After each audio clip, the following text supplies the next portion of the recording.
Today I am working on stenciling a textured wall in my bathroom. The first time I tried to do this all over stencil on this wall, the paint bled under the stencil and it looked really bad. I had to paint over it. So I had to come up with a better way to do it. And I figured that I wasn't alone in having textured walls, and so I thought I would share that with you. And please forgive me, I have to be my own cinematographer today because my husband isn't here, so we'll see how this works. Okay, so I started by spraying stencil spray adhesive on the back of my stencil. The stencil looks light blue right now because that's what I've been painting, the color I've been painting, but it's really, clear. And so I sprayed the spray adhesive on the back of it, and I lined it up with the stencil that I've already put on my wall. If this is your first one, then you're going to want to do the center top of your wall. That's where you're going to want to start, and then you're going to work out and down. So I lined up my stencil. I used my level.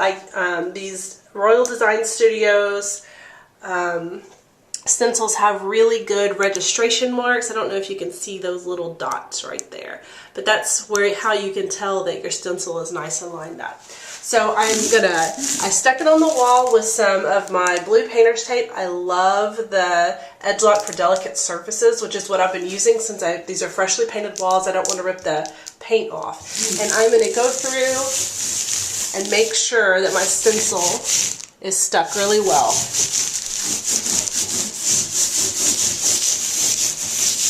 I hope I'm not making you dizzy. Okay.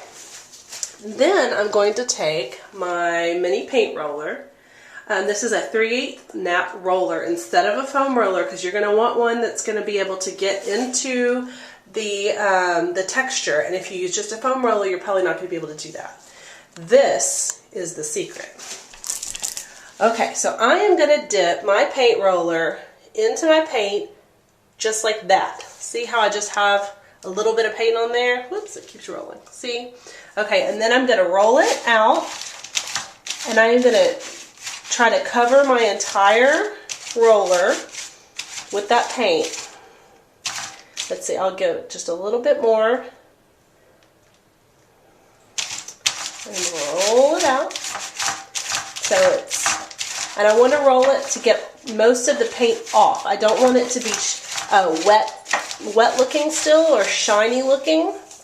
And so can you see how that isn't really wet? Then I'm going to take a piece of paper towel that I have right here on my step stool. This is actually 4 little sheets that I have folded together. And I am going to get the excess paint off. And sorry, I know this is not going to be pretty because I need 2 hands. Alright, so I roll off some excess paint. Okay, then I'm going to go to my stencil, and I'm not going to push down very hard, and I am going to roll straight down. Now, I know you are thinking, oh my gosh, that barely covered, it's going to take me forever. Well, if you have a textured wall, it is going to take a little bit. I'm just going to let you know. But you would much rather take it a little bit and do it this way than have all sorts of mistakes and spend your entire life touching up problems. Okay, so I've got a little bit more paint. I'm going to roll on my paper towel again. And I'm going to go back over the same area.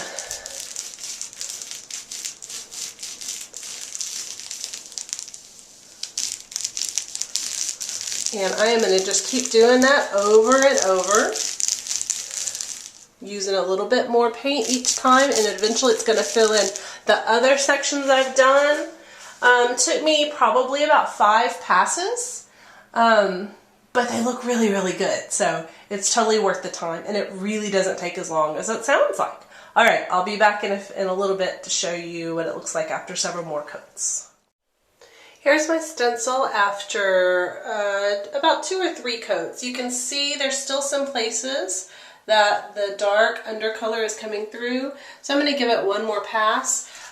Still stenciling the same way, wiping the paint off on the paper towel, but this time I'm going to sort of go at it at different angles to try to get the paint down in the areas that need help.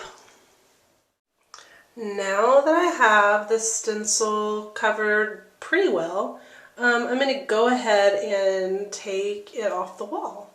And you have to remember when you're doing your textured walls that your textured walls are wonderful for hiding any problems with the drywall. They're great for hiding problems with paint jobs, but I'll tell you, you're gonna have to do some touch-ups. That is just part of it.